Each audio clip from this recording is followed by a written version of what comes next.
Graça e paz, eu sou o pastor Jefferson, da Igreja Batista de Acari, e estamos no nosso primeiro encontro devocional. Vamos orar e a gente começa o nosso bate-papo.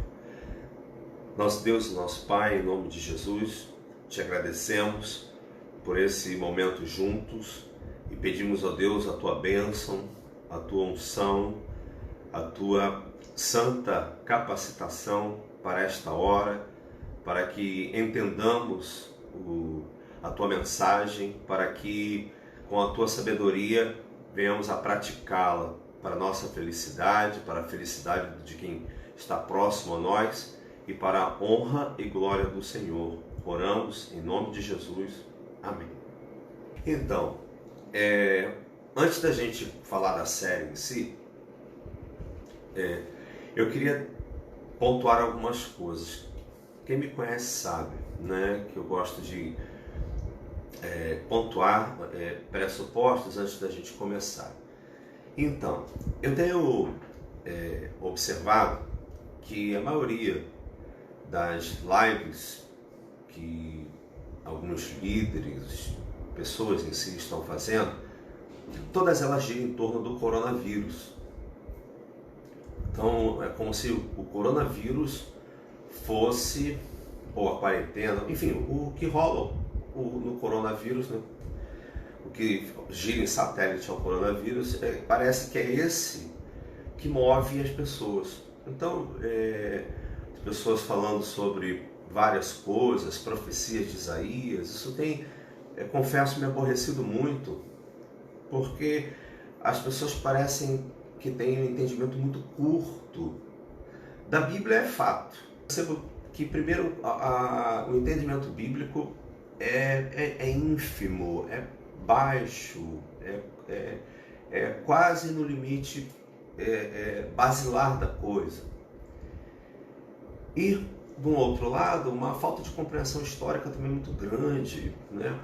Estão tratando o coronavírus como se fosse o final de tudo. Já compararam o coronavírus à taça do Apocalipse. Isso é demais para mim, não dá pra gente. A gente tem um pouco de entendimento da história, um pouco de entendimento da própria pandemia e um pouco de entendimento bíblico, escriturístico. Fica difícil de você ficar assim. Então, eu procuro no meu coração viver uma semana de cada vez, para não me antecipar nada, para não causar mais pânico, mais histeria, porque é o que nós temos. E eu não queria que a nossa conversa devocional fosse em torno do coronavírus. Vou te dizer por quê. Primeiro, que eu sou servo de Deus como você e nada escapa do controle do Senhor. A pergunta não é o que eu devo aprender com o coronavírus. Isso a história vai dizer, a ciência vai explicar. A pergunta que um cristão, um servo de Deus, deve fazer é: o que Deus deseja de mim? O que devo fazer nesse tempo? Eu não queria que a gente lesse a Bíblia com o filtro do coronavírus, porque eu não queria que quem fosse o meu inspirador fosse o coronavírus, e nem que eu fosse daquelas palavras engarrafadas, né? No sentido de, o corona está aqui, então vou pegar uma profecia, vou falar de como é que vive na tribulação.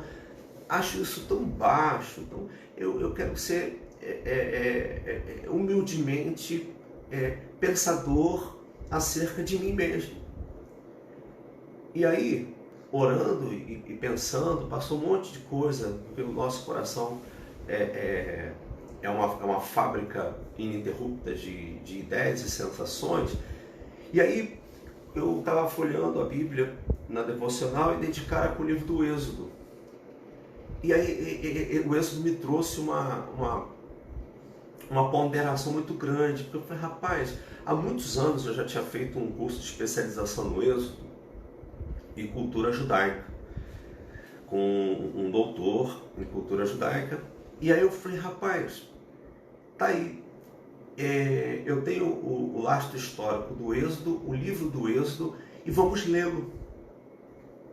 E então eu comecei a pensar e a orar nessa direção, e então me vieram as seguintes coisas. Eu não queria pregar uma mensagem com tema, eu queria olhar o livro do Êxodo e olhar para mim e descobrir palavras-chave de mim mesmo e da própria Bíblia, que estão às vezes explícita e às vezes implicitamente, que podem me ajudar não apenas a viver a fase do coronavírus, da Covid-19, mas como eu posso sair melhor dela. Porque todo o cativeiro que o povo de Deus passou sempre foi didático, sempre foi pedagógico. Nunca foi um ato isolado apenas, sempre teve uma contribuição.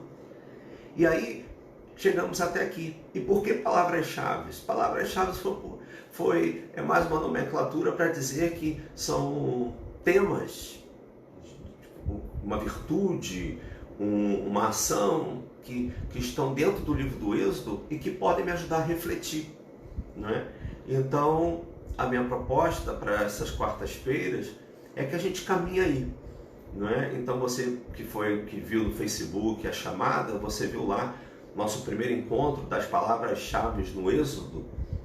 E outra coisa, não pretendo fazer palavras-chave em números, isso sinceramente não. Eu estou despretensiosamente andando um passo de cada vez, como deve ser. Então, hoje, nosso primeiro encontro, eu estou com a Bíblia aberta aqui, né? É o livro do Êxodo. Então, se você puder abrir o livro do Êxodo, a gente começa. A gente pensar nisso, e o nosso tema do primeiro encontro é coragem. Coragem. E essa palavra coragem, ela me veio à mente, não em português, mas ela me veio à mente em hebraico, que é ometz. E isso me foi forte, tá? Pulsou forte dentro de mim. E aí a gente pensar coragem no primeiro capítulo do Êxodo. Vamos ponderar assim. E vamos conversando, não é? Então, antes da gente, enquanto você está pegando a Bíblia, ou abrindo no aplicativo, ou abrindo numa tela menor, livro do Êxodo, capítulo 1. Nós usamos na igreja agora, nesse período, estamos usando esse livro. Chama-se Vida Simples. Nós temos ele lá, nós compramos com preço bem barato da editora, e a gente, por isso, revende no mesmo preço que a gente comprou. Então você pode procurar a irmã Aline, a secretaria, porque esse livro é um livro-texto de apoio às lições da igreja aparecendo. Então esse livro ajuda você a administrar tempo, relacionamento, dinheiro e Deus. Não fui eu que escrevi, né? Antes que alguém diga, está fazendo propaganda do livro dele. Não, estou fazendo propaganda de um livro que vai ajudar você a colocar conceitos e princípios em prática no dia a dia, de forma leve e uma linguagem fácil, com bastante exemplos, tá? Vida simples. E a outra coisa que eu preciso mostrar é a apostila de mordomia. Então você está vendo ao contrário, você não ficou extraterrestre de repente. Então tá aí a apostila de mordomia, que também foi compilada por mim, 37, 38 livros, transformados em estudos bíblicos, de duas apostilas. A primeira, essa do primeiro semestre, com 82 páginas, a segunda com 95 páginas. São lições de mordomia. É o trabalho de mordomia mais completo que eu já li no mundo inteiro. Então, assim, posso afirmar isso com certeza. A abrangência das nossas apostilas, não há material similar em canto algum. De 9 às 2 da tarde, você pode ir lá, adquirir a sua apostila, adquirir o livro, também tirar dúvidas em relação aos dízimos e às ofertas nesse período conturbado, ok? Então vamos lá. Antes de mais nada também, eu preciso dar crédito que esse modelo de reflexão é um modelo judaico, não é? É um modelo de reflexão judaica. Então você vai encontrar inclusive rabinos nesse modelo de conversa. Então você vai me ver ora parecido com um rabino, mesmo sem barba, e eu ia deixar a barba crescer de novo, mas por indicação médica, né? É melhor que as pessoas estejam de faciliza ao invés de barba. E aí, então, hora você vai viver como um rabino, hora você vai viver como um professor de filosofia, hora você vai viver como um questionador, mas em tempo todo eu quero que você me enxergue como um amigo numa caminhada, numa trilha, que começa hoje num primeiro encontro, ok? Então, ao invés de café eu tenho água, é uma água radioativa. Aí.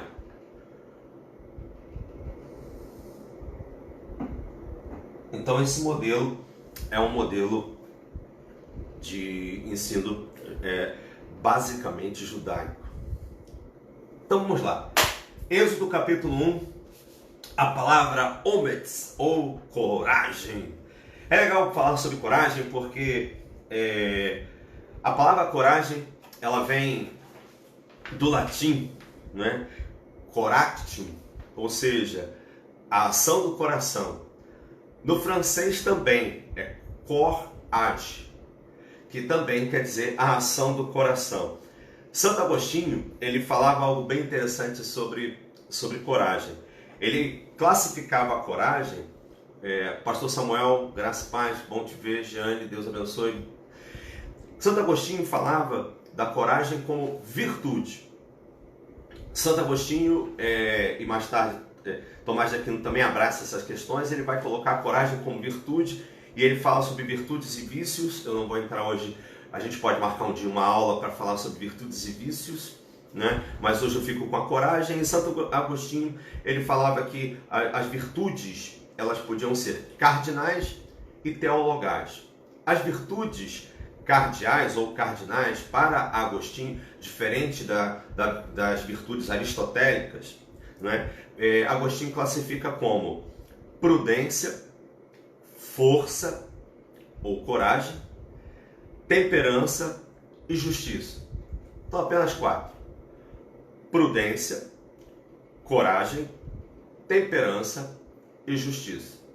Essas seriam as 4 virtudes cardeais, ou seja, as 4 operações virtuosas de um coração, de uma mente, de um ser humano.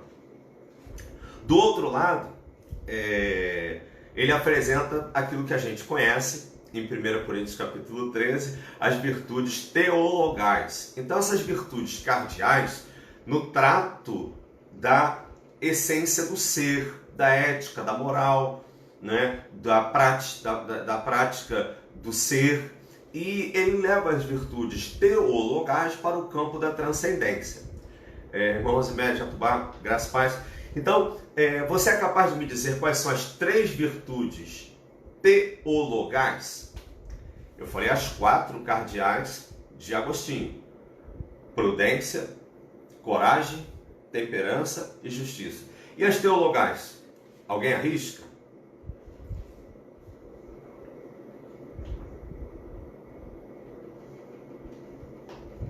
E aí? Estou esperando alguém responder. Enquanto você pensa, pode responder embaixo. Santo Agostinho falava algo bem interessante sobre a coragem. E aí você há de convir comigo que ele estava coberto de razão quando ele diz que a coragem, ela silencia o medo e modera a audácia. Opa, a Sabrina já colocou lá. Fé. São 3. As virtudes teologais. Ok? Então, Agostinho fala, olha, é a coragem que faz calar o medo e, ao mesmo tempo, é a que regula, modera a audácia. E é lindo falar isso. Isso, Sabina. Fé, amor, tá faltando uma, né? Fé, opa, o Chiquinho, lá de Recife. Fé, esperança e amor, ok? Fé, esperança e amor. Está lá em Coríntios 13. Então, voltando ao raciocínio de Agostinho, Agostinho ele coloca as teologais na transcendência e coloca as virtudes cardeais para este tempo, no convívio, no ser, na prática de uma vida gloriosa, na prática de uma vida boa. Então, quem já leu Cidade de Deus e Cidade dos Homens consegue entender muito bem essa colocação de Agostinho. E aí ele vai... você já deve ter ouvido uma pessoa falar assim, fulano não tem medo de nada, ele é corajoso. Bom, para a filosofia grega, para a filosofia agostiniana e para o bom senso, quem não tem medo de nada é um maluco, é louco, não é? É um tolo. Porque o medo é a nossa capacidade de observar o perigo, a vida, a preservação da parte do medo alterado no cérebro. E eles, dentro dessa jaula, eles colocaram para todos os macaquinhos uma cobra de borracha. E eles pularam para o outro lado da jaula com medo da cobra de borracha. E os que tiveram essa área do cérebro alterada, eles tocaram na cobra de borracha. Só que teve um outro detalhe. Quando eles jogaram uma cobra de verdade dentro da jaula, os com medo saltaram para o outro lado da jaula e os que estavam alterados foram brincar com a cobra e você já sabe no que deu, ok? E aí, então, eu gosto dessa definição ou dessa aplicação agostiniana quando ele diz: coragem cala o medo, né? Vai além do medo. Ela percebe o medo, ela sente o medo, ela discerne o medo, mas ela vai além. É por isso que a palavra latina para isso é a ação do coração. É uma força interior que cala o instinto para seguir em frente, né? Superar esse medo, não ficar travado no medo. E do outro lado, na mesma aplicação agostiniana, ele diz que a coragem, ela também regula, ela modera a audácia. Por quê? Tem muita gente que acha que impetuosidade é a coragem. E não é. É a audácia.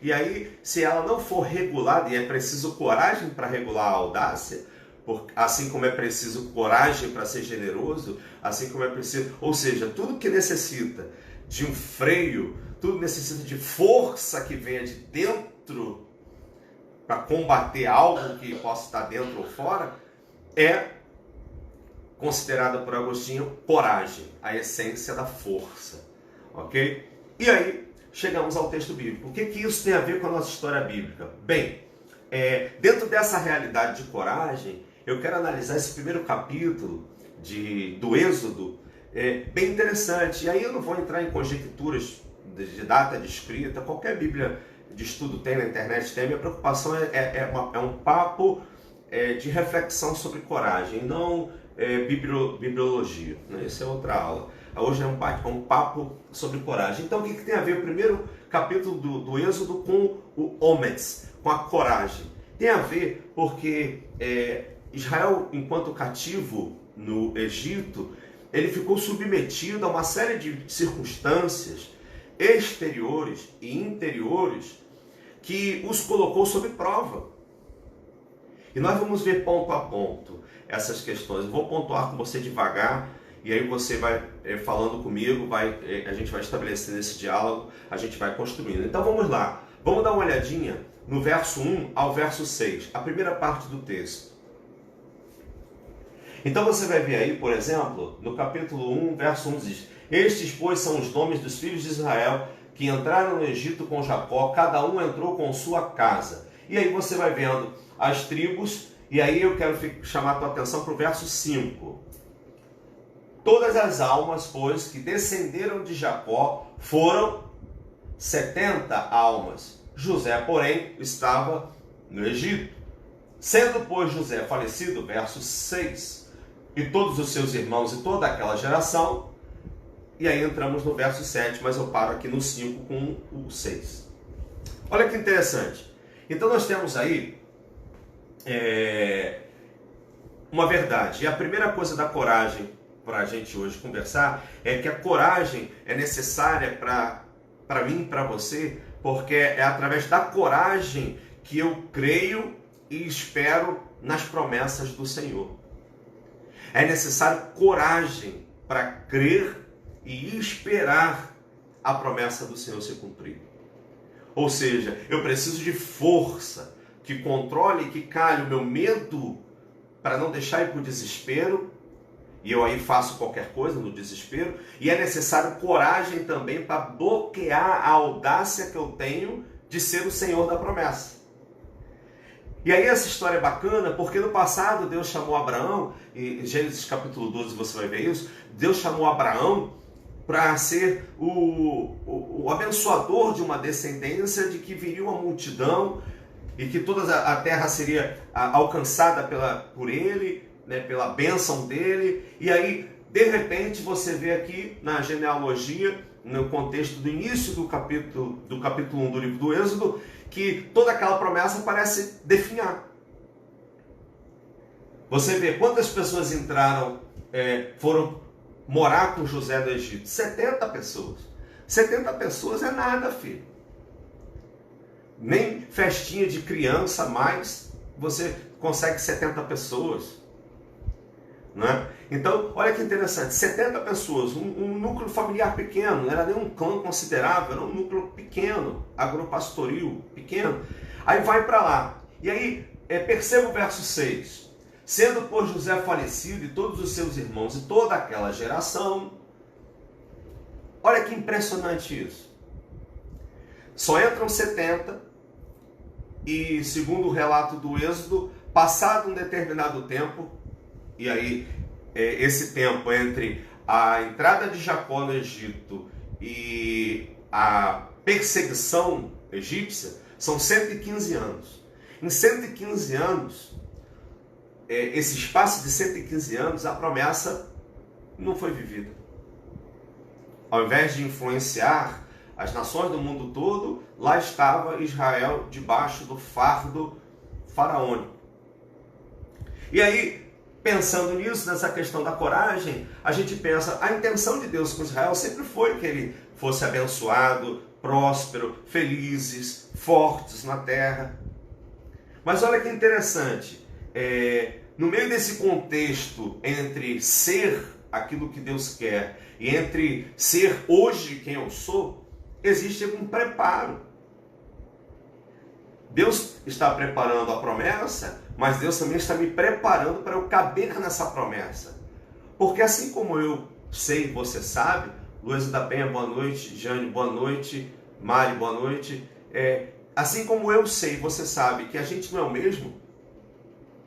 Se você volta 10 anos da sua vida, você ouve alguma coisa, você diz, isso é legal. 10 anos depois você pode mudar a opinião a respeito.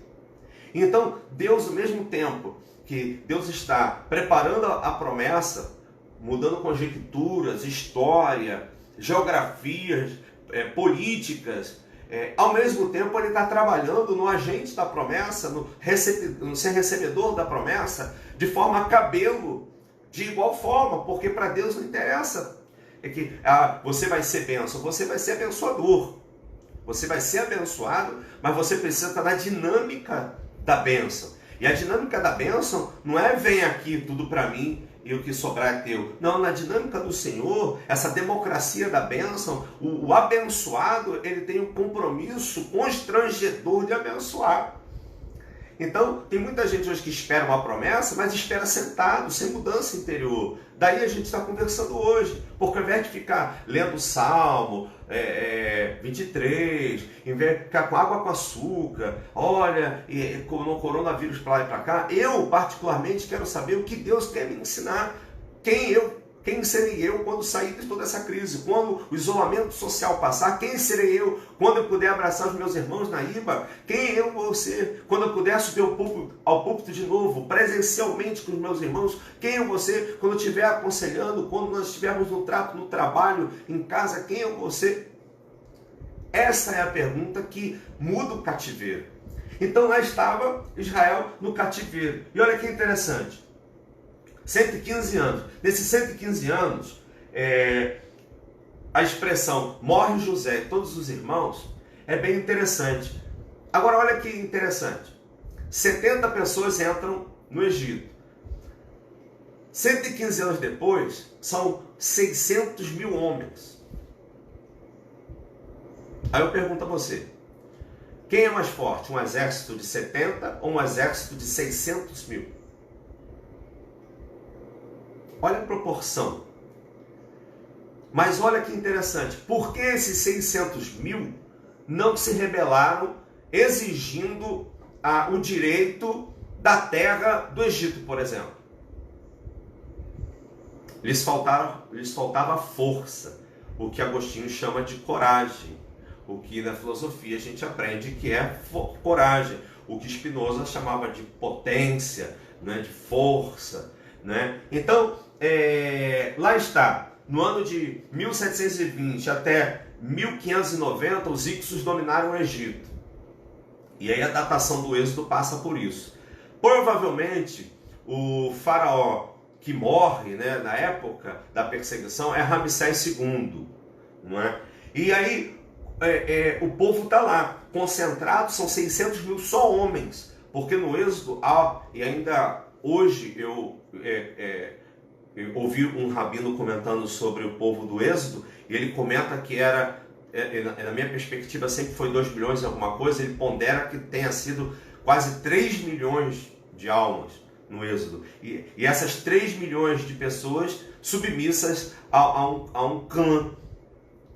Não é? Então, a gente se pergunta, a falta de força, a falta de coragem para guardar a promessa do Senhor, ela tem a potência, a força de me desconstruir.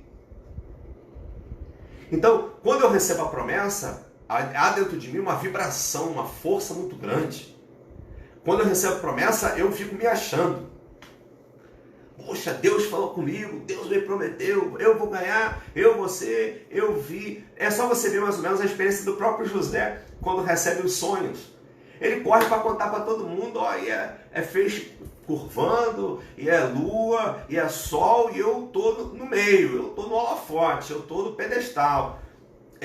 Só que do outro lado, o que ele vai provar da vida a partir daí é uma série de adversidades. 12 anos vão se estender. E aí a gente está sofrendo a quarentena, né? Que a gente não sabe como é que vai ser, se amanhã vai liberar, se depois não vai. Uma coisa é certa, todos nós vamos pegar o Covid, pode não ser agora, mas mais tarde. Isso vai fazer parte dessa cartela enorme de coisas profulosas que a gente enfrenta. Mas aí para pensar, quantas vezes Deus já te prometeu alguma coisa, Deus encheu teu coração de força, você inflou o peito, você saiu com vontade de pegar Satanás pelo chifre e dar umas boas raquetadas, mas aí passou um tempo, você vendo a circunstância adversa, você vendo que ao invés de ser honrado, você está sendo humilhado, que ao invés de você ganhar, você está pagando, que ao invés de você fortalecer, você está enfraquecendo. Como é que você reagiu diante disso? Você não perdeu potência interior? Lembra? Quando recebe a promessa, eu sou a última bolacha do pacote. Mas aí o tempo, a vida e a circunstância vão batendo em mim a ponto de eu ir desmerecendo. Todo mundo sabe que eu gosto muito do romancista francês Victor Hugo. E ele fala uma coisa bem interessante. Ele fala que a esperança seria a força mais poderosa do ser humano. A esperança seria a força mais poderosa do ser humano. E aí ele comenta, se não fosse o desespero de esperar. E aí, o que você achou dessa parte? Quer dizer, a esperança seria a força mais poderosa do ser humano. Por conta disso, porque quem espera ganhou potência, porque falou, você vai receber. Quem tem criança em casa sabe, você chega para a criança e diz, vou te dar um presente semana que vem. A criança pula, brinca, dá cambalhota, daqui a 2 minutos ela volta e pergunta, hoje já é amanhã? Então quando o Victor Hugo diz que a força mais poderosa podia ser a esperança, se não fosse o desespero, você conseguiu entender o que ele está falando? O desespero da espera, da expectativa, o desespero de você saber que se você está esperando é porque você não tem. Gente, vocês conseguiram pegar isso? Michael, você que está aí, conseguiu entender isso? Se você espera, logo você não tem o que você espera, por isso espera. Carinho, isso mesmo, nós vamos nos desmotivando. Por que nós vamos nos desmotivando? Porque as circunstâncias são baseadas no que eu não tenho. Só que, veja comigo, se eu espero o que eu não tenho, que diferença faz hoje para amanhã se eu continuo não tendo?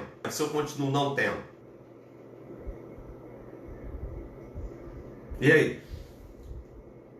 Que diferença faz? Eu tenho a promessa. Então, a sacada desses 6 primeiros versículos bíblicos é uma tremenda bofetada na gente, dizendo, olha, a promessa não caiu, a pessoa caiu. O povo perdeu, o povo se desconstruiu. E aí quando diz, morreu José, morreu os irmãos, morreu aquela geração, o que o autor do texto, o que Moisés está querendo dizer para o povo é o seguinte, a mentalidade do povo mudou.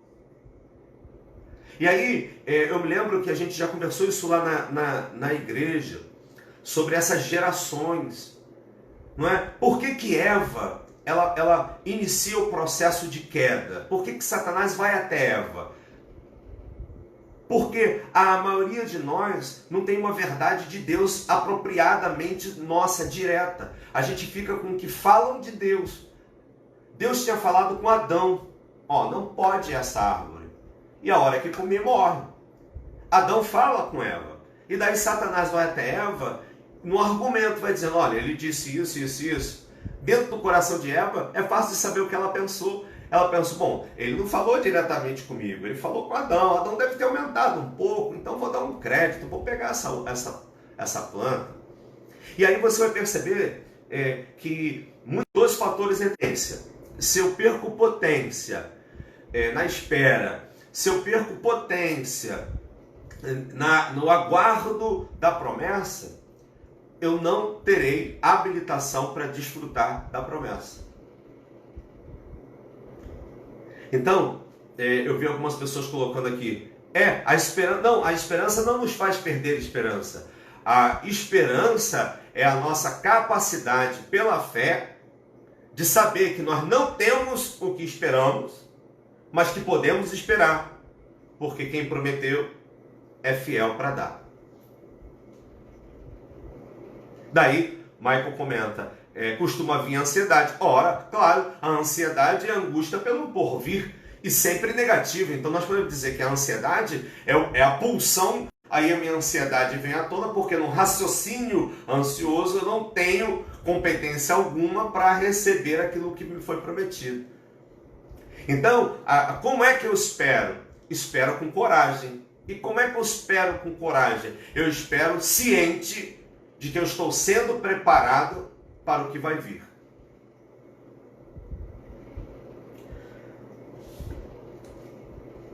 E aí? Até aí foi. Então, coragem é necessária para a espera da promessa. É ela que vai queimar a fé.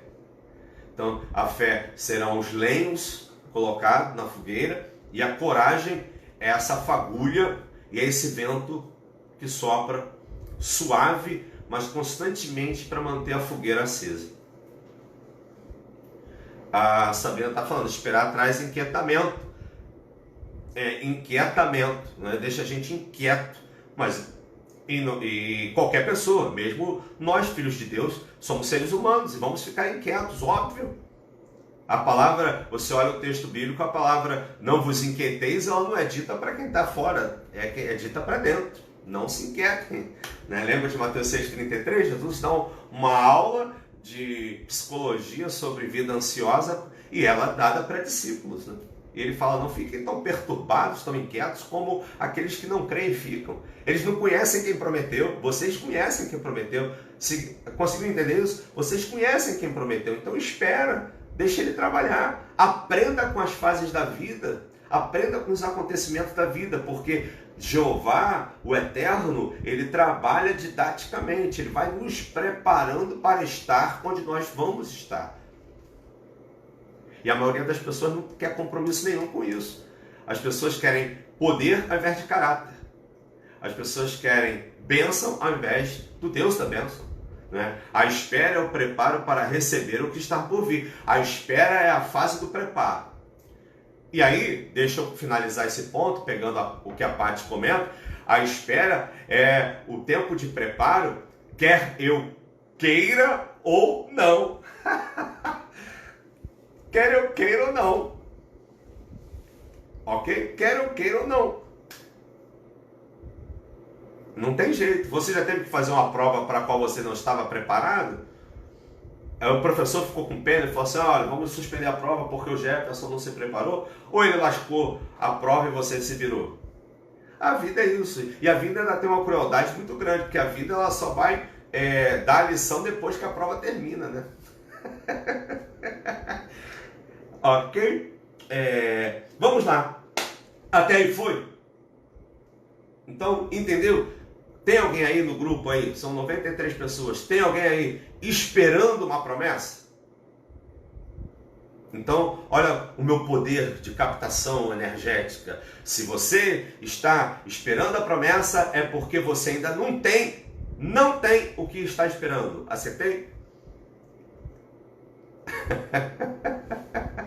Então, a gente esquece, às vezes como crentes, a gente esquece disso, não é? Então, se uma pessoa, não é, está esperando um homem ou uma mulher, um companheiro para casar, ela está solteira.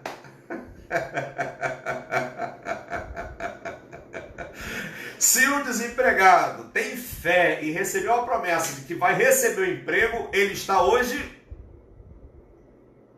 desempregado. Se uma pessoa está enferma e tem uma promessa de Deus de que ela vai ser curada, ela hoje está enferma. Amém. Ok? Por isso é que a gente encontra Paulo falando que Abraão creu contra a própria esperança. Não é? Porque houve momentos na vida dele que a lógica, a circunstância, todas foram contra. Não havia condição alguma nele de prosseguir. Então ele luta com ele mesmo, sabe?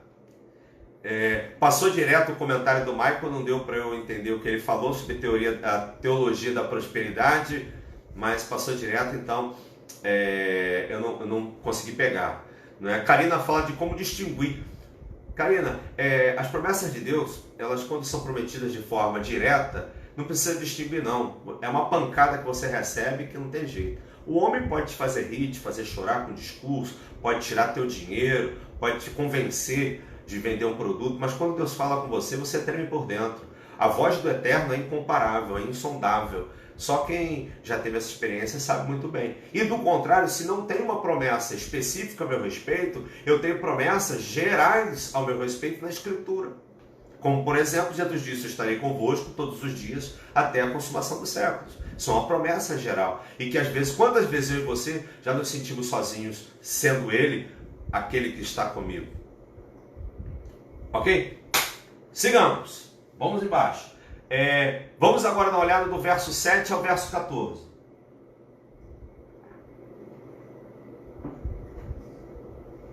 Do verso 7 ao verso 14, então o verso 7 começa assim. Os filhos de Israel frutificaram e aumentaram muito. Eu já expliquei, de 70 foram para 600 mil. E multiplicaram-se e foram fortalecidos grandemente, de maneira que a terra se encheu deles. Vamos dar uma olhada no verso 8. Depois levantou-se um novo rei sobre o Egito, que não conhecera a José. Verso 14. Assim lhes fizeram amargar a vida com dura servidão, em barro, em tijolos e com todo o trabalho do campo, com todo o seu serviço, e que os serviam com dureza. Olha aí, deixa eu te falar, o primeiro ponto é a coragem para crer e esperar a promessa que o Senhor fez. Esse ponto agora eu queria pensar na coragem para sobreviver na adversidade. Coragem para sobreviver na adversidade. E pensar nisso da seguinte forma. Você veja bem, no verso 8 diz que levantou um novo rei no Egito. Eu já expliquei, não é? Tá, eu estou olhando o que o Luan comentou aqui.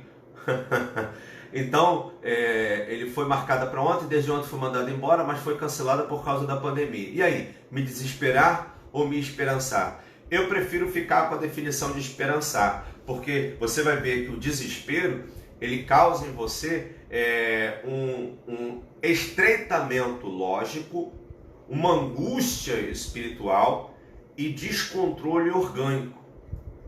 Desespero é a palavra de não ter esperança, não é? E aí você pode esperançar, não é? E eu gosto dessa palavra, você está de parabéns por usá-la, porque não é esperar, aquele do sentido passivo da espera, mas esperançar no sentido de trabalhar para preparar-se para ter. Então, por exemplo, você pode esperançar ligando para a Defensoria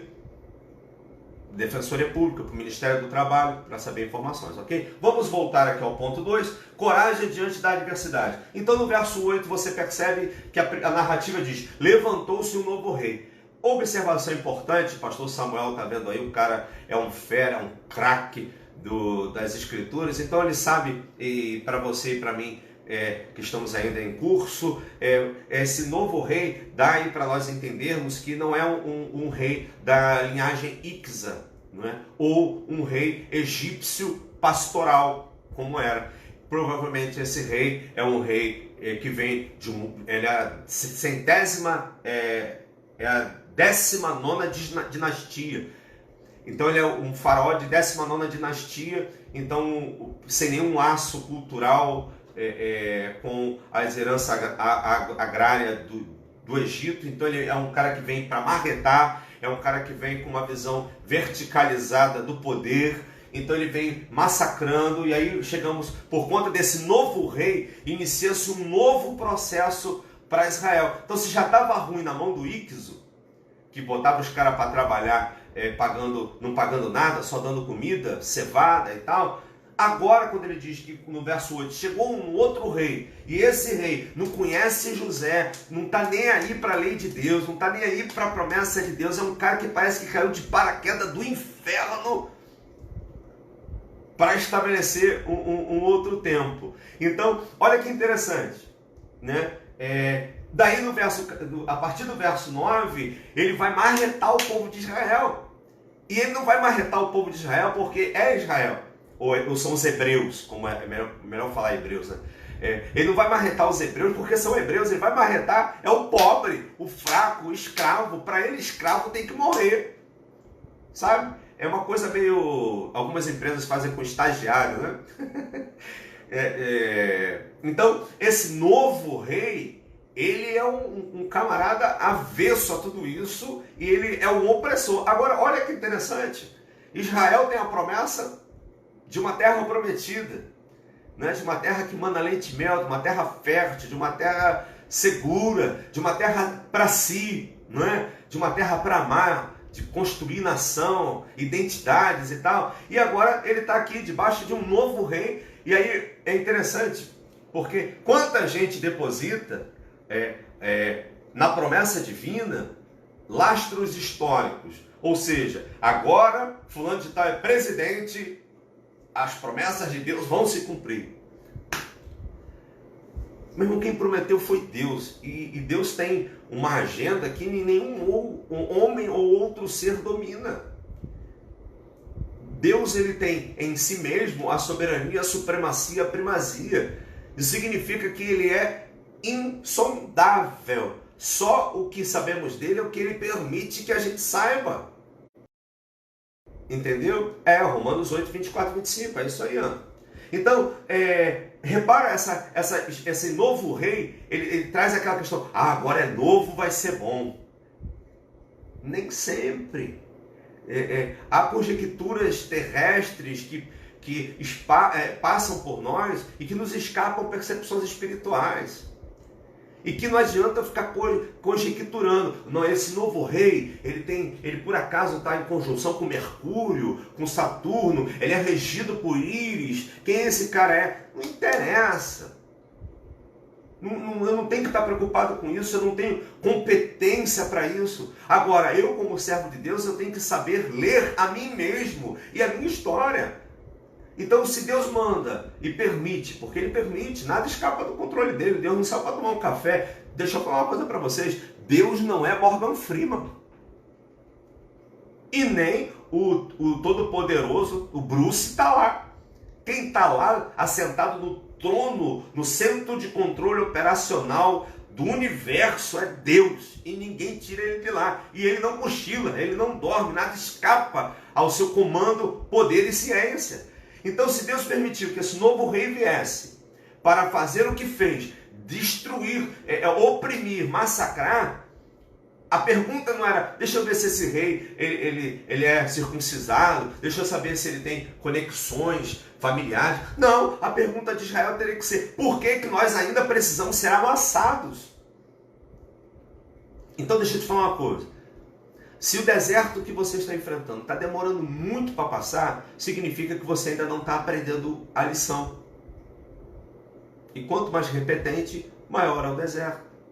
Então, ao invés de ficar conjecturando, colocando para homens o virtude do ungido e colocando para os poderes, aí o pessoal da esquerda marreta a direita marreta a esquerda. Deixa eu te falar, meu irmão, eu não sou de direita, eu não sou de esquerda, eu sou para cima. Entende isso? Nenhum sistema vai resolver nada. Deus é quem governa. Deus, a mensagem do Apocalipse é clara. Roma pode brincar como ela quiser, a ONU pode brincar como ela quiser, mas todos esses atores estão dentro de uma trama divina. Nada escapa do controle dele. E aí, verso 14, eles fizeram amargar a vida. A vida que estava ruim, agora está amarga. Olha a adversidade, vê como isso tem a ver com a gente. Então, ao invés de avançar nas circunstâncias, corajosamente, ir para o trabalho e ser honrado no trabalho, e ter o fruto do trabalho na sua casa, Israel estava sofrendo as adversidades. Então ele estava apanhando, ele estava sofrendo, ele fazia só o tijolo, ele agora tem que arrancar palha, ele tem que amassar barro, ele tem que carregar, ele tem que levar aquelas pedras nos lombos. E onde fica a fé, a esperança diante desse contexto que é pura adversidade? Então, eu acho bem interessante que o verso 7, quando você lê o verso 7, parece que você vai ouvir assim, vamos lá. Os filhos de Israel frutificaram e aumentaram muito e multiplicaram-se, e foram fortalecidos grandemente, de maneira que a terra se encheu deles. Não parece que no verso 8 vai dizer que eles dominaram o Egito? Não parece? Olha, e tudo o que aconteceu com eles foi no aspecto físico. Ok? Não diz aqui que eles ficaram sábios, não diz aqui que eles ficaram prudentes, não diz aqui que eles ficaram cheios de fé, não diz aqui que eles mantiveram o culto a Deus. Percebeu essa sacada do texto? Israel, como qualquer outra nação, se desenvolveu. Óbvio, se desenvolveu mais. E aí existem até questões sanitárias envolvendo o povo de Israel e o povo do Egito. A própria circuncisão, ela é sanitária. No Brasil, por exemplo, se você não sabe, mas a todo ano mais de 1.000 homens têm o pênis amputado por falta de higiene. Então, naquela época, nós tínhamos problema de higiene sanitária grave e Deus dava instruções para Israel. Israel era um povo muito bem orientado. Você tem ideia, quando o povo ia para... Era o único exército que fazia duas coisas muito peculiares. A primeira era passar azeite na espada. Por quê? Ele, quando enfiava na bainha, evitava ferrugem, e quando ele puxava, ela vinha com velocidade. Ela não agarrava na bainha. E a segunda coisa que Deus mandava Israel fazer é levar uma pazinha para enterrar as fezes. Então essa atitude de preservação sanitária, a bênção de Deus sobre tudo isso, fazia com que o povo se multiplicasse. Agora perceba que ele se multiplicava igual, entre aspas, igual, mas apenas no mundo natural. Apenas no aspecto natural da vida. É como se botasse um monte de coelhinho. Eu tenho 2 coelhinhos, amanhã eu tenho 4 coelhinhos, depois eu tenho 16 coelhinhos. Seguindo a dinâmica, eu tenho uma erva daninha, essa erva daninha virou 20 ervas daninhas e virou 200. Então repara que o texto ele fala dessa naturalidade. E Deus queria, a promessa para Abraão envolvia a sobrenaturalidade. Então a coragem na adversidade é a coragem de você poder pontuar, ter essa consciência para pontuar o que é natural, o que é sobrenatural, o que é que eu preciso fazer e o que é que só Deus pode fazer. O que é que... Então, ao invés de eu ficar elegendo e elencando, catando migalhas de fragmentos de uma promessa que eu recebi lá atrás, primeiro, quem me prometeu é perfeito, então ele já prometeu. Quem fica reforçando promessa é político. que hoje fala, amanhã fala de novo, ó, eu vou te dar, eu vou te dar. Ou está querendo bajular, ou está querendo ostentar poder. E Deus não precisa de nenhuma ou da outra coisa. Então, seguramos a promessa e caminhamos diante da adversidade, lendo a história com um caráter didático. O que eu preciso aprender? O que eu preciso aprender com esse tempo de opressão? Esse novo rei que surgiu, por que ele surgiu assim? E aí nós temos Rui Barbosa, Fernando Pessoa, vários poetas brasileiros que falavam muito das instâncias governamentais representarem o caráter do povo. Olha, vocês têm esse líder porque ele é o reflexo do caráter de vocês. Então é muito disso, não é? A gente se achar, viver a adversidade num tom pedagógico, viver a adversidade num tom de paciência, coragem para ter paciência, coragem para não revidar, coragem para não chutar o balde, até mesmo porque se você chutar o balde, você vai ter dois problemas. Você vai continuar sem a promessa e vai machucar o pé. E talvez perca até o balde. Então, diante das adversidades, você precisa, e aí eu vou entrar nisso já já, você precisa de manter a identidade. Não apenas o fluxo natural. Seria mais ou menos o seguinte, ó, hoje você tem 40 anos. Aí eu conto a tua história e digo, olha, passou um ano e agora ele tem 41 anos. Será que isso reflete a sua vida? Será que sua vida é igual à vida de uma girafinha? É aquela girafa que veio morar na Amazônia, no lombo do pica-pau? Não. Deus prometeu uma nação para Abraão. Então, deveria haver no povo, em cada membro daquele povo, uma identidade. Então eu posso dizer acertadamente hoje para a Igreja Batista de Acari que o Covid, uma das coisas que Deus está ensinando para a Igreja Batista de Acari é que acabou o tempo de cada um construir a sua própria forma de crer. Nós somos a Igreja Batista de Acari, ou seja, nós cremos da mesma forma, nós temos uma fé, um único corpo, não podemos ser vários corpos montados como um Frankenstein da fé, ouvindo aquele pastor X, o pastor Y, e agora então na internet, o que tem de gente dando uma palavra, você está vendo o piano aqui? Eu não toco piano, mas então, imagina, já que está todo mundo pregando e dando uma palavra, eu vou tocar piano. Não, nós somos a Igreja Batista de Acari, nós temos um pastor, nós temos um livro, nós temos um batismo, nós temos uma só fé. Então não tem que ficar montando um Frankenstein. Quanto mais eu monto o Frankenstein, mais caraminhola na cabeça, menos identidade eu tenho, mais longe da promessa. Captou isso? Então, a adversidade, ela deve ser uma forja para o caráter, para a formação da nova identidade que tem tudo a ver com a promessa feita. Ok? E aí, você já deve ter ouvido falar assim, é na adversidade que os bons vão aparecer. Olha, eu particularmente creio que no caso de líderes, é diante da adversidade que a gente sabe se tem um líder bom ou um líder medíocre. Mas um todo, genericamente falando, eu acredito numa coisa, que a adversidade, ela não melhora e nem piora. Ela só mostra quem a gente é. Eu não sei o que você acha, você pode comentar aqui embaixo. A adversidade para mim, ela não melhora e não piora, ela só mostra quem você é. Eu gosto muito de um texto de Sêneca, que o filósofo vai dizer que se um homem não passou pela escola da dor, ele continua um menino. Legal isso, né? E aí, esse ponto também foi? Coragem nas adversidades. E aí, que tipo de coragem é essa? A primeira coragem é a da espera, é a da força para esperar. Essa segunda coragem é a força para mudar na direção da promessa.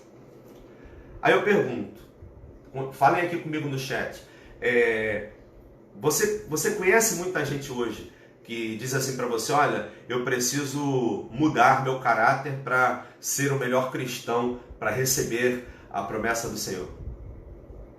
Eu já ouvi gente dizendo que precisa mudar de emprego, até gente dizendo que precisa terminar o casamento, porque Deus mandou. Mudar de igreja. Agora, eu nunca vi uma pessoa me chamar no canto, ou na sala, ou no gabinete e falar para mim assim: olha, pastor, eu preciso falar com o senhor que eu preciso deixar de ser mentiroso. Porque a hora que eu deixar de ser mentiroso, Deus vai me dar aquela promessa que Ele me prometeu, que me garantiu lá atrás. Sabe, nós ganhamos um tom religioso, piegas, sei lá. A gente inclusive virou sacralizador do profano, né? Então, olha, essa propina é profana, mas bateu na minha mão virou santa, porque eu sou santo, né? Então, e aí nada de caráter, né? E aí eu vejo esse versículo 7, eu lembro, a igreja evangélica brasileira cresceu, aumentou muito, multiplicou muito, e não deu nada, né? Ok? Então, caráter forja a identidade que vai ser a recebedora da promessa. Ok? Podemos ir para o terceiro e último ponto da conversa de hoje? Verso 15 ao verso 22. É sempre que mudar o outro, né? As pessoas só querem mudar o outro. Eu quero que o senhor mude meu marido. Tem gente que acha e me confunde, sei lá, com Harry Potter ou algum outro cara. Eu quero que o senhor mude, o cirurgião plástico, né? Pastor, eu quero que o senhor mude a minha esposa. Como?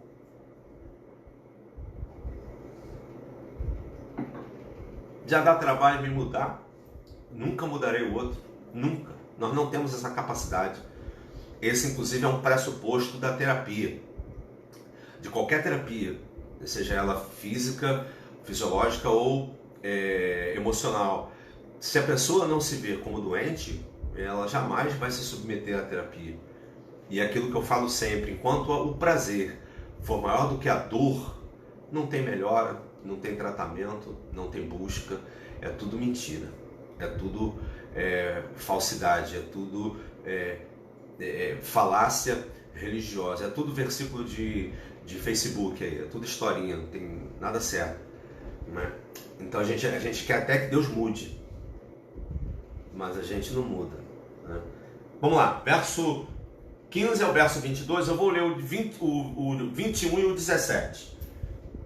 21. E aconteceu que, como as parteiras temeram a Deus, estabeleceu-se-lhes casa. Verso 17.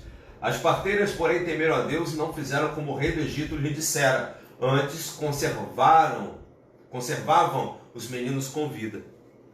Então, esse terceiro ponto é a coragem para confiar no agir de Deus. Confiar no agir de Deus. Por que isso? Bom, nós confiar na promessa é uma coisa.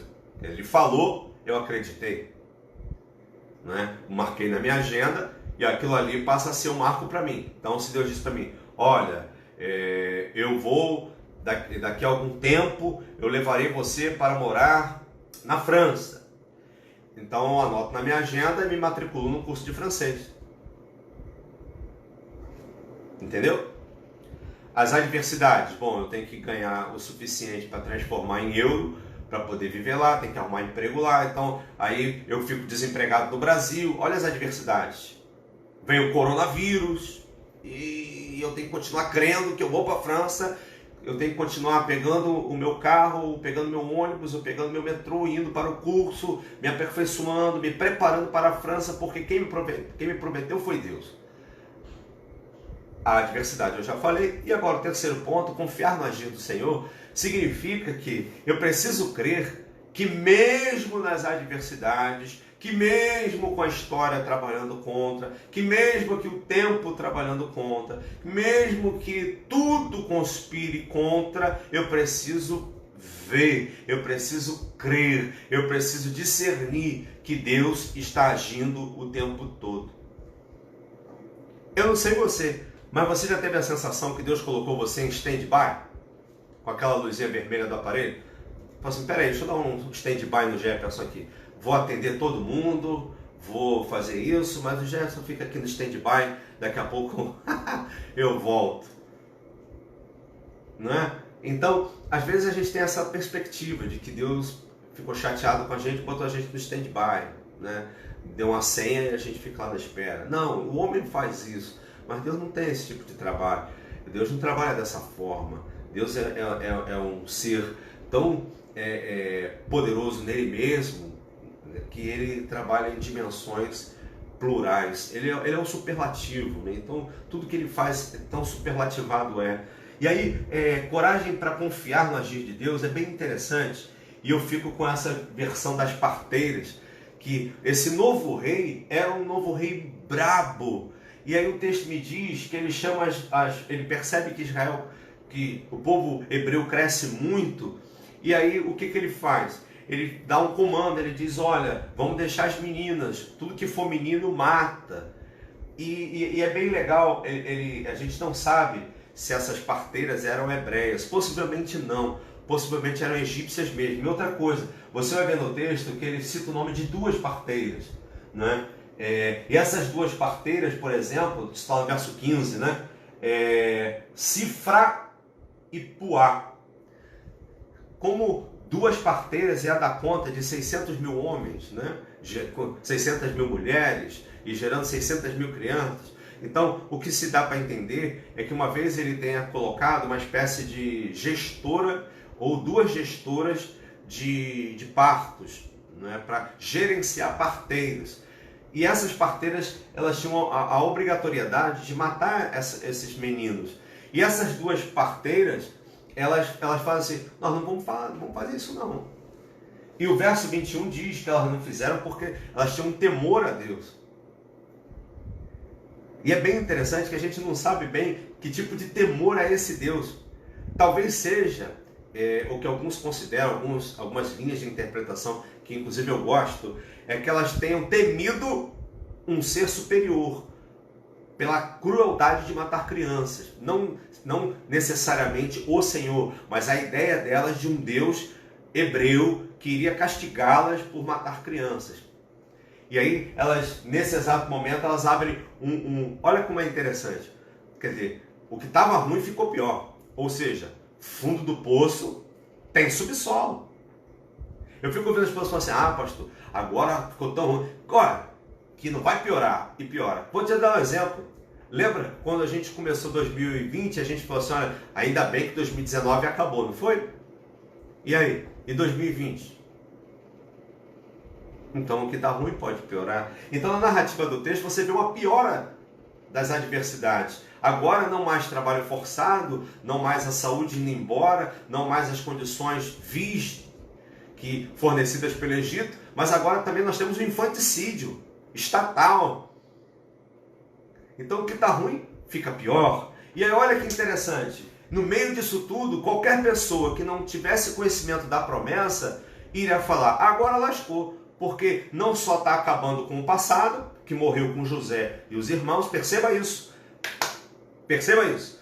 Não só acabaram com o passado, né, com a morte de José e os irmãos, como mataram o presente, acabando com os homens e as mulheres no serviço escravo.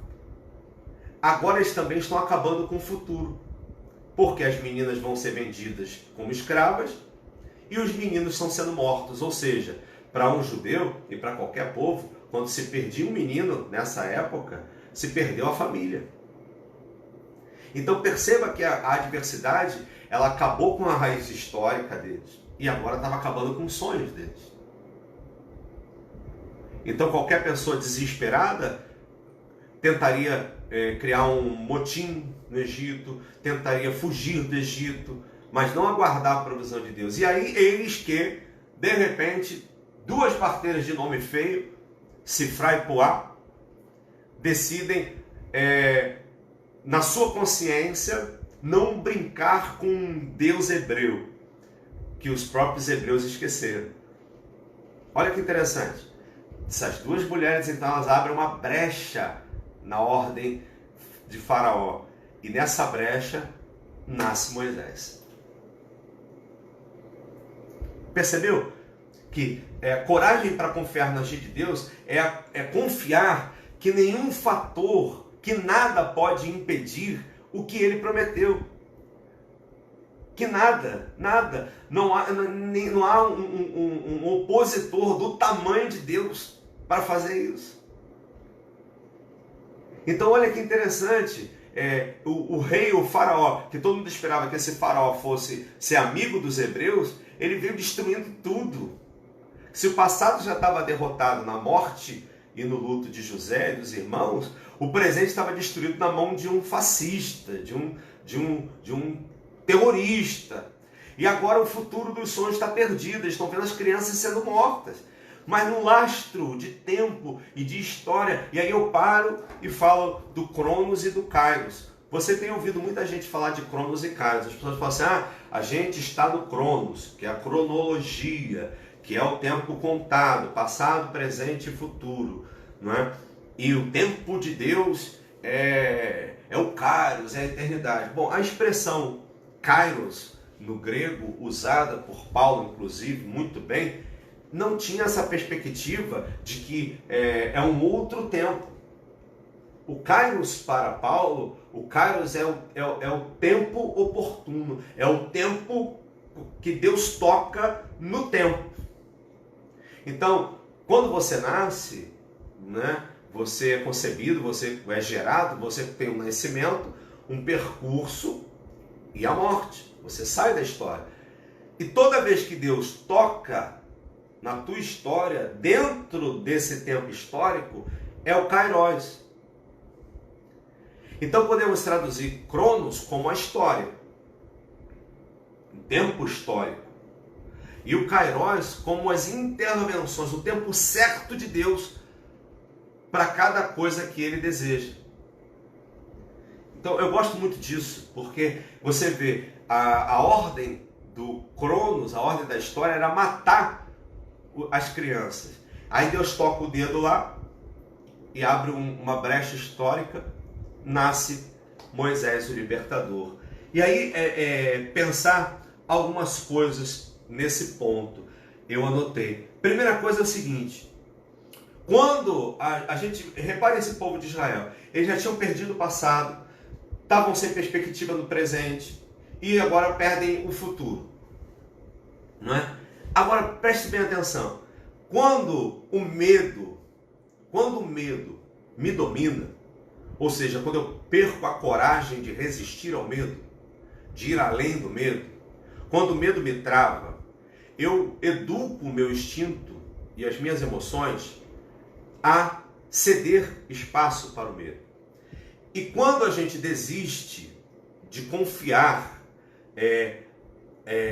em Deus e confiar nessa porção de vida que está na coragem, a coragem é essa força do coração. Quer dizer, então, se eu não tenho coragem, esse coração está fraco, está enfermo, está moribundo.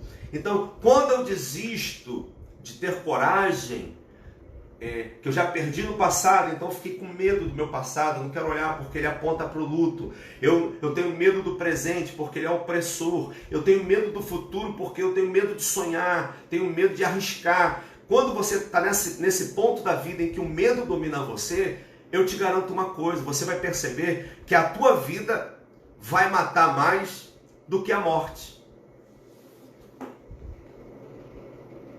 Conseguiu entender isso?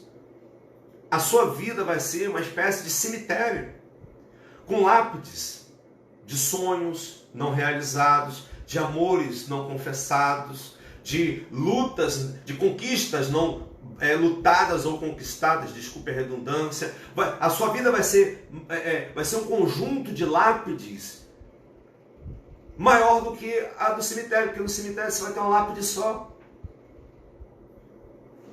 Mas enquanto você cede para o medo, quando você diz, meus pais não puderam, nunca tive condição, eu agora também não tenho, amanhã também não terei, meu filho também não vai ter, você vai perceber que você montou um monte de lápide na tua vida. E aí, o grande medo da morte que as pessoas têm, eu tenho medo de morrer.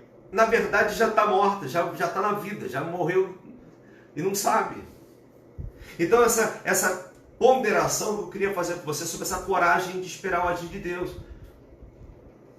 Essa força de ler a história e encontrar fragmentos da mão divina e dizer, olha, Deus passou por aqui.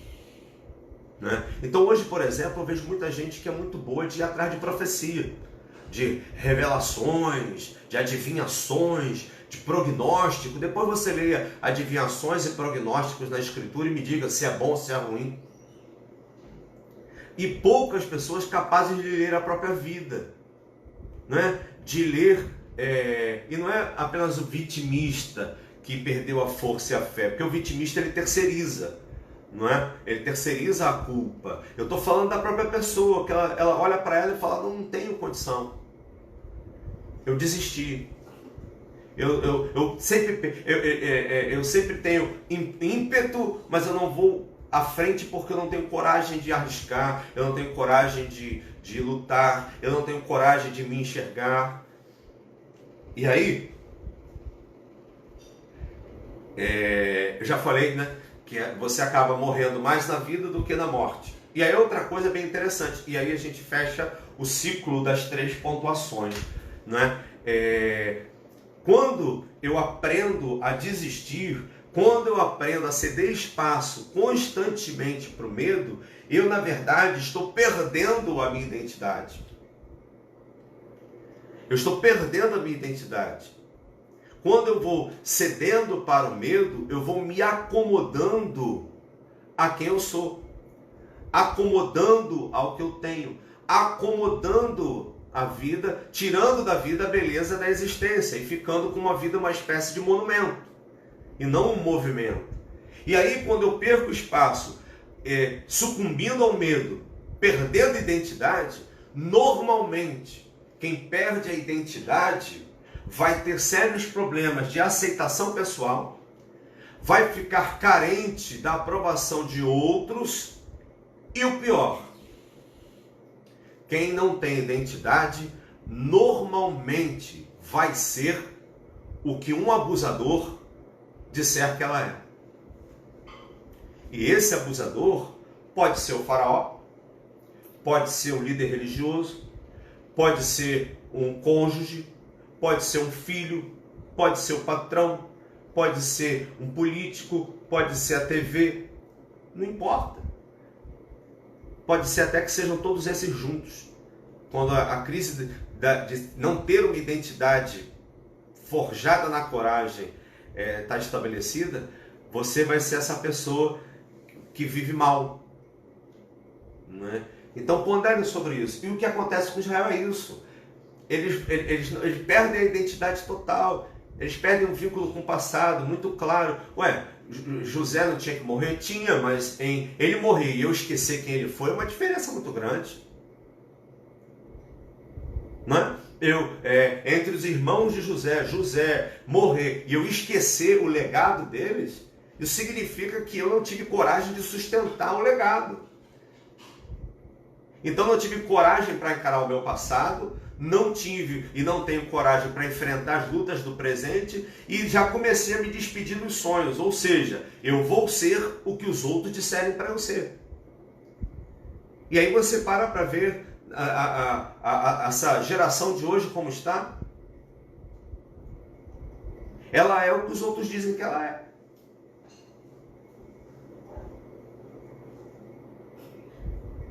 É difícil, a Karine está perguntando, é difícil descobrir essa identidade? Olha, eu não sei se é difícil, Karine, mas é trabalhoso. Porque difícil é aquilo que eu considero, pelo menos para mim, que difícil é algo que não está à mão de todo mundo, que não é para todo mundo. Difícil é uma espécie de vestibular para alguns poucos, especiais. Eu considero que não, eu considero que seja trabalhoso. Né? Trabalhoso.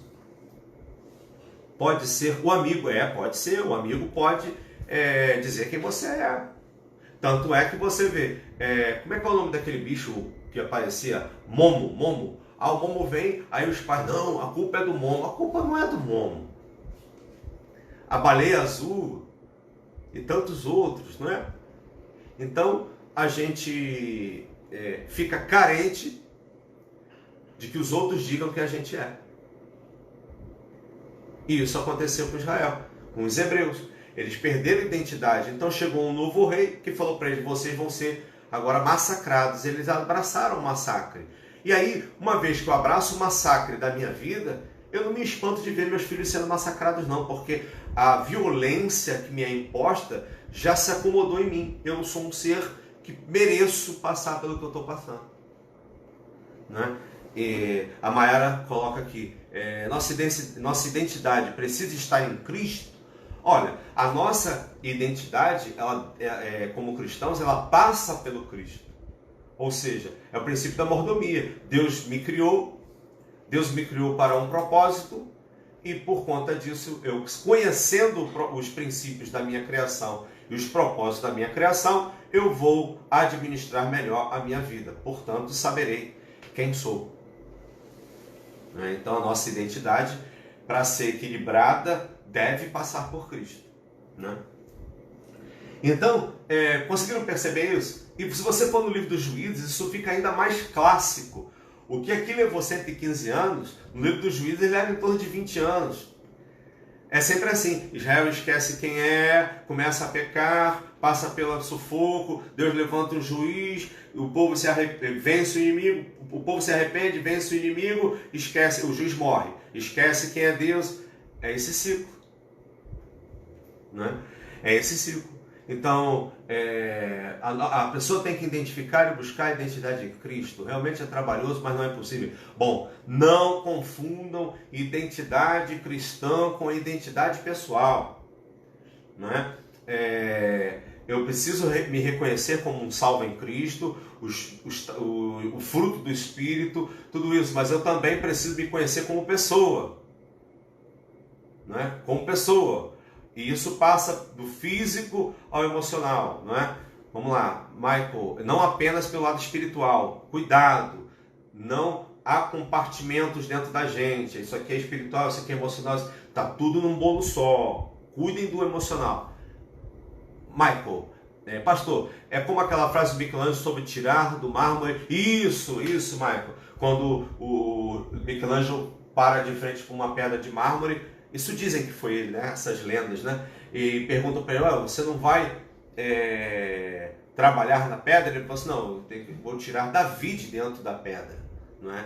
Então ele olha o mármore e ele primeiro ele tem dentro dele a afirmação do princípio ou do protótipo perfeito, do Davi perfeito, e ele olha para aquela pedra bruta e diz, vou trabalhar. Daí, Michael, tem uma imagem, eu posso, depois vocês me mandam no WhatsApp, a minha turma lá, que eu vou arrumar essa outra escultura. É uma escultura muito linda de um ser humano com um cinzel, com marreta e o ponteiro batendo nas pernas. Ou seja, a ideia do ser humano construindo ele mesmo. Eu achei isso lindo, cara. Achei melhor do que essa do Davi no mármore. Essa metáfora de que eu sou responsável pela construção em mim. As minhas escolhas, as minhas decisões, a minha identidade, tudo isso, os meus sonhos, os meus gostos, isso tudo me forja a ser quem eu devo ser. E aí, quando consigo fazer toda essa transformação em mim, a quatro mãos, as minhas e as de Deus, eu fico mais perto da promessa, mais tranquilo para enxergar esses pontos de Deus na minha história e saber que Deus está realmente me levando para onde Ele me prometeu. Peraí. Eu sei quem eu sou, quem eu sirvo, e as pedras que vierem em minha direção, eu vou saber rebater. Olha, não sabendo, nem sempre. Parar para rebater pedra é tocar tambor para maluco dançar. o que você pode fazer, ora essas pedras, elas vão ajudar você a construir você. Ou são apenas pedras. Né? São apenas pedras. Pastor, e como uma pessoa que está confusa, em dúvida, aí eu preciso ler o restante, não é? Então, perceba, quando você, por exemplo, soca um grupo de homens e mulheres numa determinada aglomeração religiosa e fica dizendo para eles, você é isso, você é isso, você é isso, você é isso, você é isso, e ele não tem uma construção de passado saudável, tem um presente opressor e já começou a abrir mão de futuro, essa turma vai ser massa de manobra fácil. Fácil. Aí vai se ensinar mordomia para esse tipo de gente? Esse tipo de gente, Lavoisier, ele vai falar, muito interessante, vai falar assim, olha, a angústia de fazer as próprias escolhas, a responsabilidade de ter que escolher, às vezes em alguns seres humanos, pesa tão severamente que a gente ama um opressor, um ditador. A gente é capaz de dar a nossa liberdade para um opressor só para não ter a responsabilidade de ter que escolher. Pastor, relacionamento traz angústia? Minha irmã Rosilene, viver traz angústia. Viver traz angústia.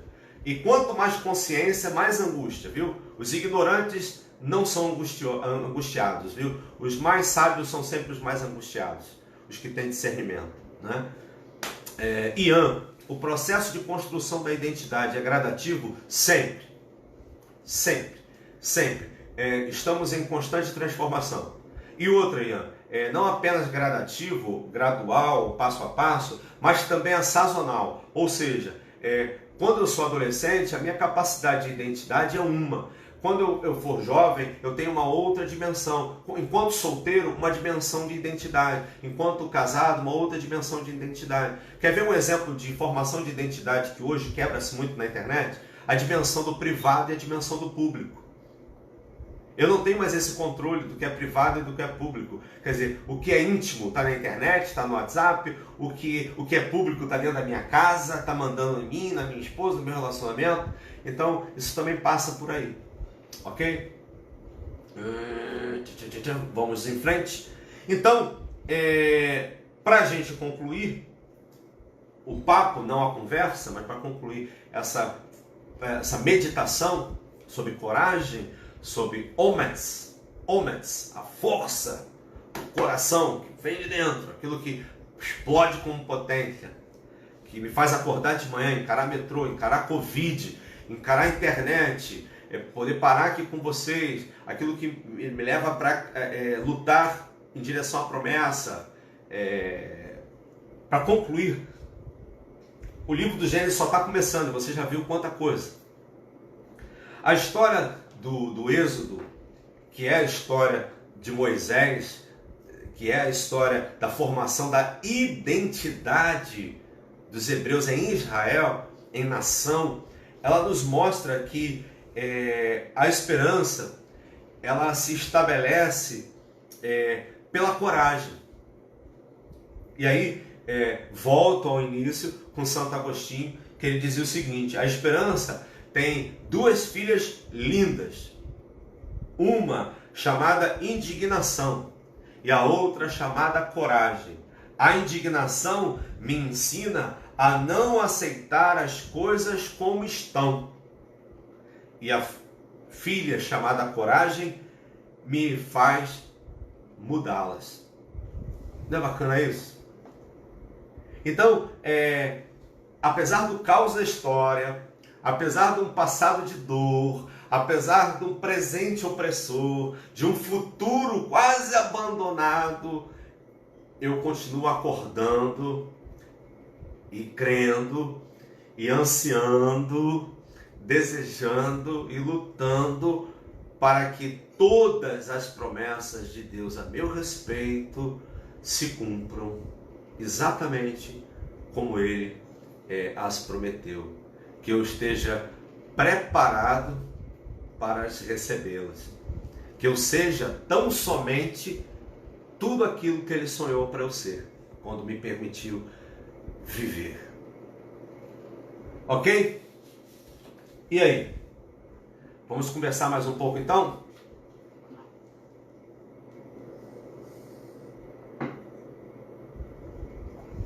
Vamos lá, deixa eu ver vocês aqui agora, vou ver os chats aqui. Vamos lá, Cristiane Neves, aleluia, aleluia, em nome de Jesus.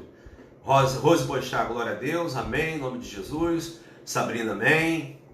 Capela, creio que a identidade faz parte de não revidar ou sofrer por algo de alguém. Não, a identidade não se resume a isso não, Marcelo. Identidade tem a ver com você, quem você é, né? Não apenas aquilo que você faz, quem eu sou, né?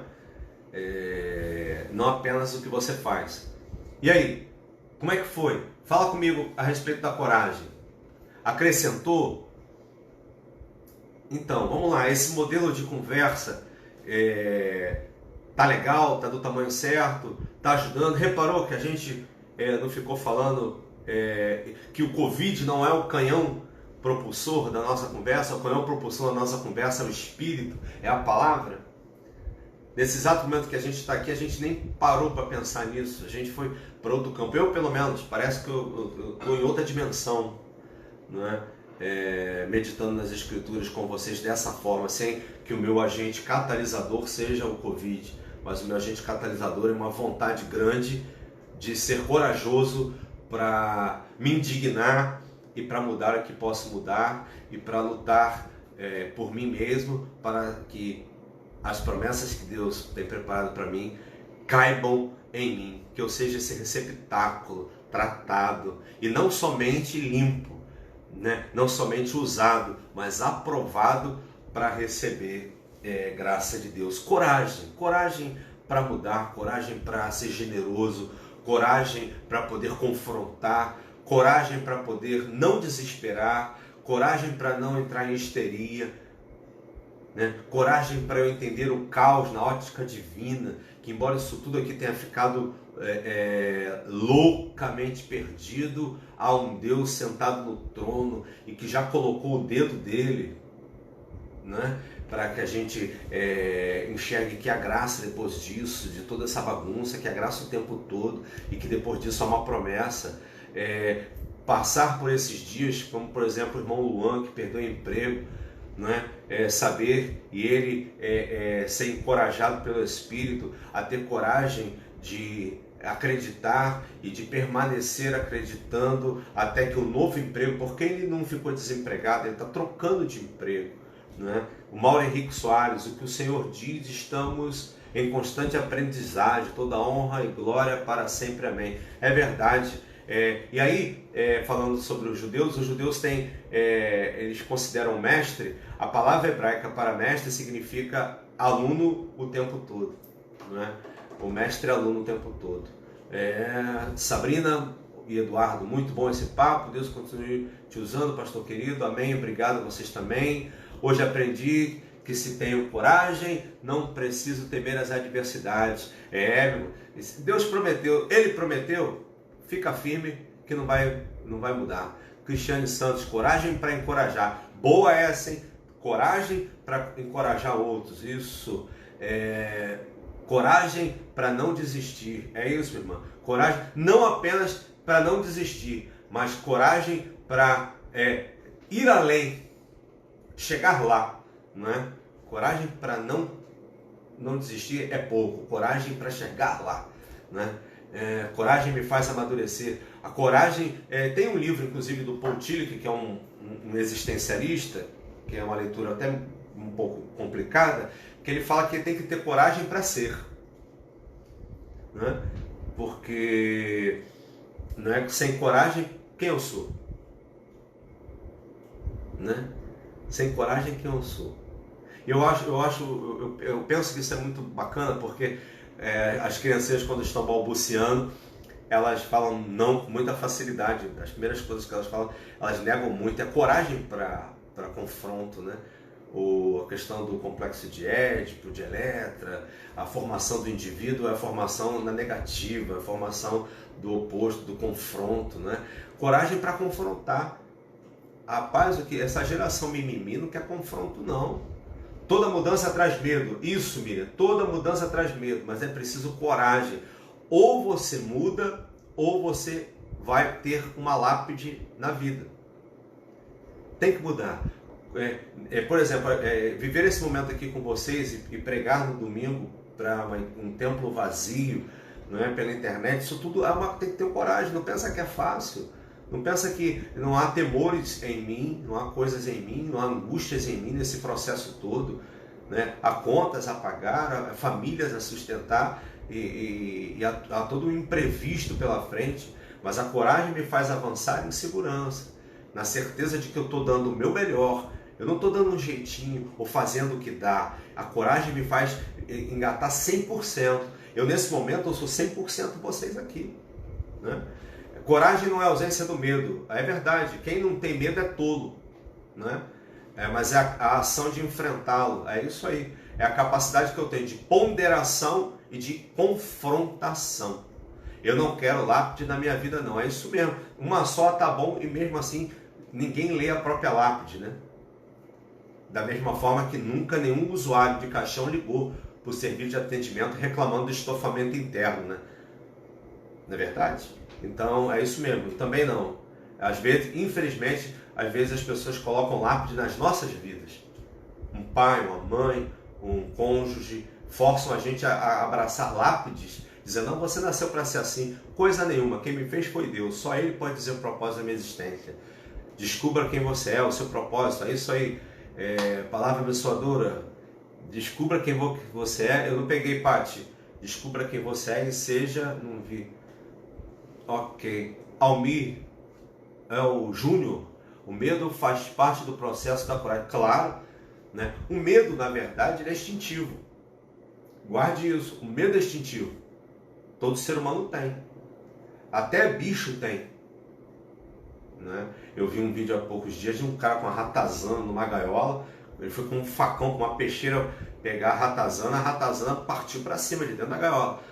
O medo dela, ela tem um instinto da preservação da espécie, então esse medo existe. Agora o homem faz, por isso é virtude, né? Como diria Santo Agostinho, né? O homem ele tem os instintos, mas ele não é controlado pelo instinto, ele é controlado pela virtude, né? O homem que é controlado pelo instinto, ele está no nível animal da vida, né? Platão ensinava isso e Aristóteles Platão era pior. Platão dizia que quem aprendeu a ser instintivo nunca vai se raciocinar, então vai viver para ser escravo. Ele dizia que os outros eram corajosos, só corajosos, não eram racionais, e que iam viver e morrer na guerra. E os excelentes eram os filósofos, pela capacidade de pensar a vida. Aí ele vai dizer que nasceu assim, morre assim. Vem Aristóteles e fala a mesma coisa, só que ele diz que é possível que alguém totalmente instintivo passe a ser racional, é possível que alguém racional passe a ser instintivo, tudo por conta da educação, não é? E aí aprendemos com Santo Agostinho de que o exercício da virtude cardial passa pela virtude teologal. A fé e a esperança e o amor me conduzem a ser um ser humano melhor para mim, através de mim, apesar de mim, né? Coragem e determinação. A determinação é a perseverança da coragem. Continuar fazendo o que a coragem direcionou. Coragem para ter fé, sempre. Sempre. E é engraçado que às vezes as pessoas tratam os homens e mulheres de fé como medrosos. A fé entra para apaziguar o medo. Negativo. A fé é a nossa capacidade de permanecer corajosamente no lastro e na estrada da fé. Descubra quem você é e seja de propósito. A coragem é a escada para onde sobem as outras virtudes. Por conta disso. Por quê? Por conta da força, né? A temperança, a prudência, tudo isso e a justiça, elas dependem de força para serem executadas. Então, na mente, você deve ter lido isso de algum filósofo, né? Ou ponderou a respeito da filosofia. A coragem é esse ponto de metal do compasso por conta dessa força. Sem força, tudo é campo da ideia. Então, o que tira do campo das ideias para a existência é a força da coragem. Ok? Então, irmãos, é isso. Semana que vem, permitindo Deus, vamos falar sobre o capítulo 2. O capítulo 2 de Êxodo. e o nosso tema será provisão. Provisão. Hoje, coragem, provisão. O que é a provisão, como ela flui, a necessidade de provisão, a luta pela provisão, não é? Os fins justificam os meios. Será que vale a pena tudo para eu ter o que eu quero? E o que eu quero é diferente do que eu preciso? E por que então eu quero se eu não preciso? E por que o que eu preciso eu não quero? Ok? Você, antes de ir embora, poderia orar comigo pelos profissionais da área da saúde, pelos nossos líderes políticos, independentemente do cunho religioso partidário. Nós devemos orar pelas autoridades, como a gente aprendeu hoje, né, que não há nenhuma autoridade que Deus não tenha permitido. Então vamos orar por eles em todas as instâncias, prefeito, governador e presidente. Vamos orar pela nossa igreja, pelas demais igrejas que estão vivendo um momento tão diferente. Lembrando a vocês de que a secretaria da igreja está aberta segunda, quartas e sextas, de 9 às 2 da tarde, né, para atender você, para tirar algumas dúvidas, para receber você. E uma outra coisa bem bacana que eu não falei no início é que na semana passada nós distribuímos 100 cestas básicas para a comunidade de Acari. Nós, na enchente, lutamos muito, perdemos muitas coisas e lutamos muito para conseguir uma parceria para as cestas. E nós conseguimos as cestas, um parceiro doou as cestas, e aí eu paro para explicar que esse parceiro exigiu, é o mesmo parceiro das cestas básicas de dezembro, ele exige que a gente tire uma foto da pessoa, coisa que eu já interpelei, mas não adiantou ainda. E então a gente conseguimos essas 100 cestas e todas elas foram distribuídas aos moradores de Acari. Então, assim, louvar a Deus por isso também, por sermos ainda, com todas as dificuldades que a gente enfrenta enquanto igreja, no que diz respeito a recursos financeiros, nós temos condições e coragem para atingir pelo menos 100 famílias, né? Eu espero que outros parceiros venham. A internet está aí para isso. Se você quiser ser um parceiro e nos ajudar a ajudar famílias, você tem, da minha parte, você tem o compromisso e a seriedade de uma instituição de mais de 80 anos no local, fazendo isso. Isso não é mérito meu, é a linha ministerial da Igreja Batista de Acari. Então, vamos orar pelo pessoal da assistência social também, como pediu a Sandrinha. É o pessoal que está na linha de frente. Muitos delas e deles que atuam na assistência social, eles dão os primeiros, estão na primeira linha de frente, enquanto até onde os profissionais da saúde não chegaram, por exemplo, no que diz respeito, quer ver? No que diz respeito aos moradores de rua, as pessoas em desamparo total, é o pessoal da assistência que chega primeiro, antes mesmo da saúde. Então vamos lembrar de todas essas pessoas que estão se expondo às dificuldades do momento e orar por nós. Lembrando a você, domingo às 9 da manhã temos aula da UBA, a lição 1 da unidade 2, que se não me engano é a vida, não, planeta, é o planeta, movimento do planeta. E à noite, às 18 horas, nós temos o culto diretamente do templo, tá bom? Então a gente vai trabalhando assim. Eu e a equipe ministerial temos nos reunido e pensado ações nossas. Nós temos trabalhado mais, inclusive o pastor Gustavo comentou isso, falou assim: poxa, pastor, a gente está trabalhando ainda mais do que a gente vinha trabalhando, e com angústia maior, porque eu pelo menos, eu não sou muito de mídia, eu gosto de seres humanos, né? Eu gosto de me relacionar com as pessoas e é difícil ficar distante nesse sentido, mas como eu falei, tudo tem um propósito. Então aguardem, você já deve estar sendo alvo, né, de algum, você viu o vídeo das crianças, o pastor Gustavo fez um vídeo para novos convertidos. Se você quer, é um visitante da sala, quer entregar a vida para Jesus, ou é parente de alguém e quer conhecer a nova vida que Deus tem preparado para você, você pode ligar. E aí, por favor, alguém no chat, coloca para mim aí o Ibafone, por favor. O Ibafone, 24 horas no ar, 7 dias por semana, para atender membros da igreja, amigos que queiram conhecer a igreja. Então o Ibafone é 98 002 4189. Então você pode, ele é o WhatsApp, então você pode mandar mensagem de WhatsApp, querendo conhecer a Cristo, ou desenvolver, fazer um estudo bíblico, uma oração, enfim. Ele está aí para ajudar. E mais uma vez, peço a você as suas orações por esse momento de muito transtorno. Vamos orar?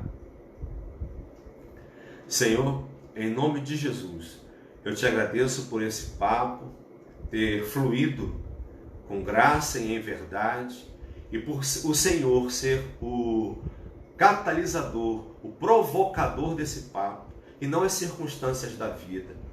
Senhor, muito obrigado por termos a Tua palavra, o Teu Espírito e a comunhão entre nós para juntos crescermos, formando essa identidade que tem tudo a ver com as Tuas promessas, porque as Tuas promessas estão conectadas aos Teus propósitos, que estão conectadas com os Teus princípios. Abençoa, Deus, os profissionais da área da saúde, da área da assistência social, aos governantes de todas as instâncias, ao Ministério da Saúde, que o Senhor, Deus, nos ajude a achar uma medicação de bloqueio desse vírus, que o Senhor proteja os idosos, as pessoas que têm doenças pré-existentes. Deus, em nome de Jesus, te pedimos por uma vacina, te pedimos por uma medicação que minore os agravamentos dessa doença. Pedimos, ó Deus, que nós não tenhamos o pique que está previsto para daqui a 2 semanas, que não tenhamos isto, que seja serena, que a curva de epidemia seja serena, que o nosso sistema de saúde dê conta disto, da forma como está sendo planejado, que o Senhor tenha misericórdia de nós. Oramos, ó Deus, pela nossa igreja e pelas igrejas que estão vivendo esse momento tão conturbado, de distância, que mesmo pelo vídeo a gente sinta um pouco de carinho, como eu senti ainda há pouco, o carinho, a amizade dos irmãos que ficaram aqui na sala, trocando essa ideia de Deus comigo. Muito obrigado, Deus, que o Senhor nos ajude, que o Senhor nos guarde e proteja e nos ensine a desenvolver coragem para ser quem o Senhor projetou para que fôssemos. Coragem para ser tão somente tudo aquilo que o Senhor sonhou para as nossas vidas quando nos permitiu vir à vida. Em nome de Jesus, oramos por todos. Amém. Boa noite, meus irmãos, graça e paz. Então, lembrando, Secretaria da Igreja Batista de Acari, segunda, quarta e sexta, das 9 às 14, e o Ibafone 980024189. Então é isso, viu? Deus abençoe a sua noite. E lembre-se, viu? Igreja Batista de Acari é uma igreja para todo tempo. Para todo tempo, ok? Aqui está a Bíblia. Então, menos jornal. Veja jornal, mas menos e mais isso. Vamos deixar Deus forjar em nós essa identidade da Igreja Batista de Acari. Uma igreja para todo tempo. Deus abençoe, viu?